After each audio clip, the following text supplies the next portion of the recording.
How to turn on dark mode on Pinterest desktop. Hello guys, this is Atticus and welcome back to another tutorial video.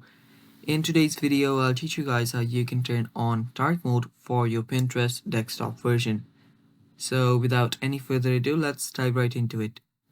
Now, if you open up your Pinterest, you will notice that there is no option to turn your Pinterest to dark mode. Now you can head over to the more options, and under more options, you can head over to your settings, and under your settings, even if you go to your profile and your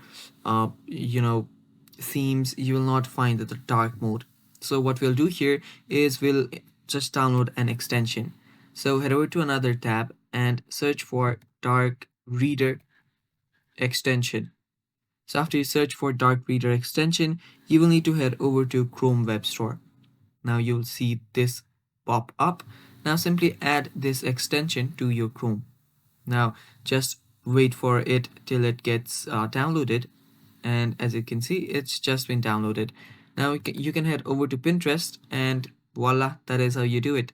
Now dark mode on your Pinterest is turned on, and it's really that simple, guys, and that is basically all for the video.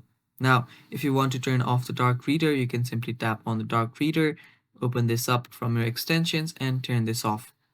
And yeah, that is all for the video. Thanks for watching. Stay tuned for more, and bye bye.